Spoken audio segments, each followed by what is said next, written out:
Hey, happy days, Sharon Horne-Ellstrom here, also known as Pajama Grandma, sipping my cup of happiness, or my, cup of happy, not happy, and thinking about Mondays. Now,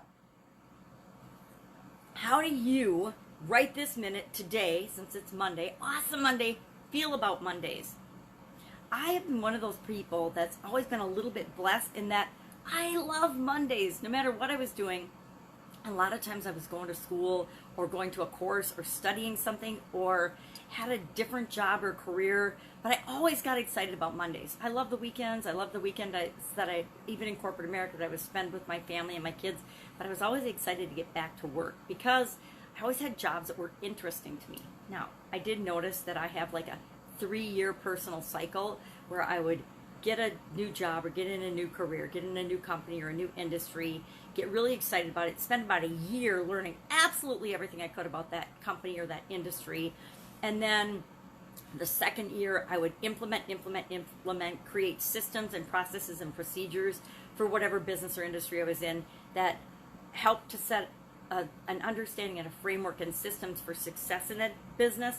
And then by the third year, as those things were clicking along, we were doing some continuous improvement things, but I automated the continuous improvement of the systems for that business or industry. I would start to get a little bored toward the end of that 3-year mark. And then I'd be looking for my next thing, my next challenge.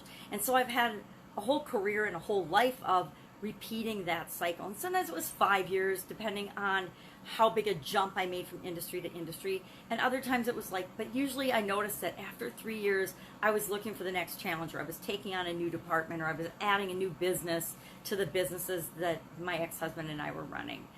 And that's just my personal cycle. We all have that, but I think that I like Mondays. Now, Thursday used to be my day of the week that I didn't love, and that was only because as a child, I had piano lessons on Thursday, and my parents made us take piano lessons. I didn't take piano lessons because I loved the idea of being able to play the piano, and the truth is now I can sit down at a piano and I really can't play a single song because I never really learned it. It was just something I did and practiced every week because I had to, but not because I wanted to or I had a desire or a love for learning how to play music or learning how to play the piano.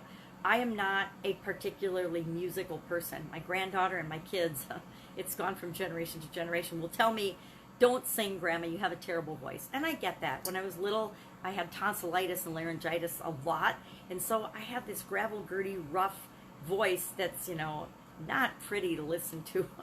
I can't carry a tune. And maybe someday I could learn. I think you can learn to do anything you want, but singing and music has never been that thing for me.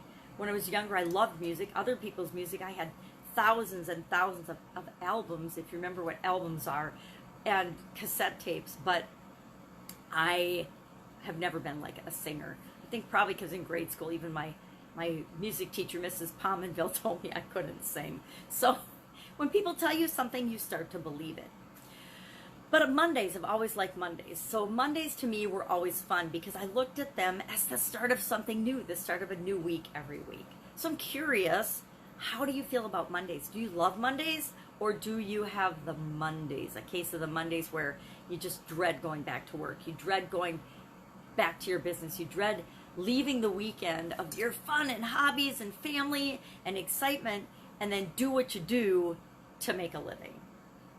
So curious about how you feel about Mondays. Well, now you know how I feel about them. I think Mondays are awesome.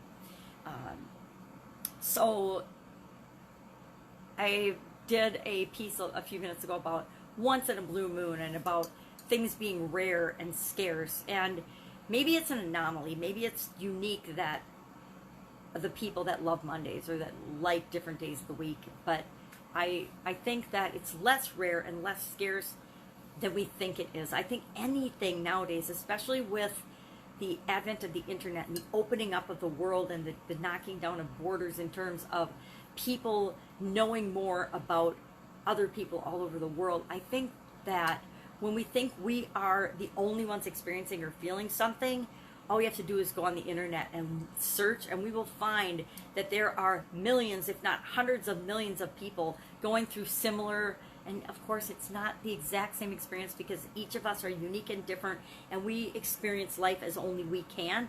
but it's similar enough that we can find people that we can relate to, especially when it comes to something that's challenging us. When we're having a problem or a difficulty, or we're having a hard time understanding something, I think it's really amazing that we can get in touch with someone halfway across the world that's going through a similar thing, and we can help one another through that experience. We can help one another through that experience if we choose to.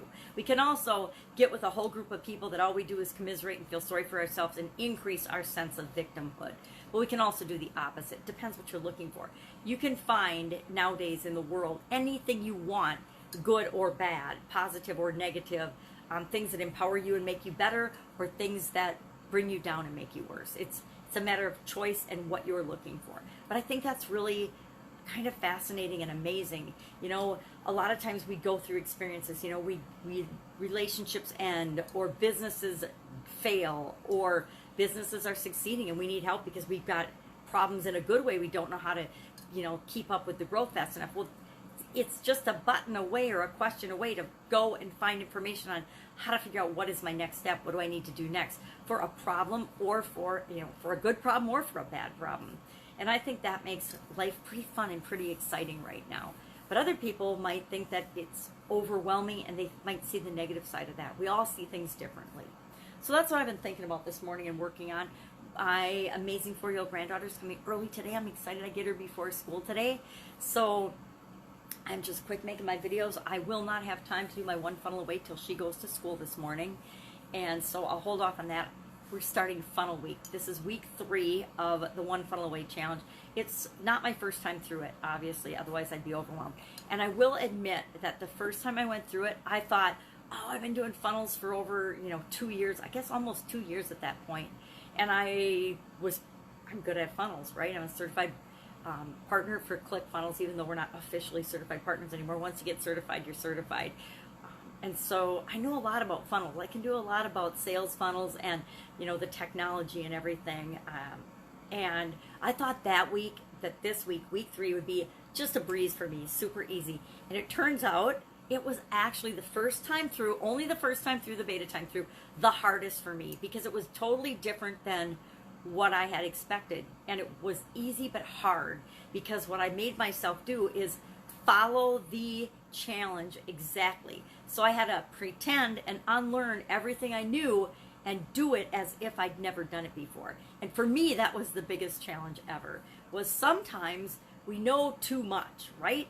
We know too much, and we kill people and we kill our business with knowing too much. And Russell Brunson calls it technobabble, or technical terms. We call them in corporate America, because once we get into that mode, we lose people, because once they get confused, and we confuse them when we use technical terms. And we, even in corporate America, we had to, from department to department, remember that each department has their own terminology, their own technology. So when you were presenting company-wide, corporate-wide, you would have to make sure that you explain to people if you were using a technical term. Again, Russell Brunson uses something he calls a kind of like bridge. Whenever you use or describe something that people might not understand, you say it's kind of like, and then compare it to something that they do understand. Really powerful lesson. And I learned it before he called them kind of like bridges in corporate America, because when I was in quality, corporate quality, I would have to give presentations to all different departments, all different divisions of the organization. And if I was going to purchasing and talking about something, they actually spoke a slightly different language than if I was talking to IT, or if I was talking, to the board of directors, or to all the company vice presidents. It's a different understanding and a different language. You just have to always remember to consider your audience. So working on the One Funnel Away Challenge, of course, week 3, working on my offer for part of the One Funnel Away Challenge. We did the offer week 1, stories week 2, and funnels week 3. So now we've got 7 days in a row of building funnels. And I won't have any trouble this time. I didn't have any trouble the second time either. Just the first time through was a little bit of a challenge, which it's always surprising when we think something is going to be super easy for us and it's more challenging than we expected. Sometimes I think we expect things to be hard, and when we expect them to be hard, we end up having them feel easier than we expected them to be. If we're dreading something and then we go through it and it's like a breeze, that feels so much better than when we think we're going to be awesome at something and we struggle with it, or we have roadblocks that we didn't anticipate. Truth is, we're always going to have roadblocks. We're always going to have things that we don't anticipate, and it's just a matter of knowing that we'll figure it out. We'll always figure it out. If you adopt the philosophy that you'll always figure things out and that the world is really in your favor, it makes for a much happier life, at least in my Happy Monday expectations. So what are you working on? What are you working on that you're excited about? What are you working on that you'd like to share with other people? Share it in the comments below today. Let's share what we're working on and see if we can't help one another out. So go out, make it an amazing Monday, and I will, of course, be with you tomorrow.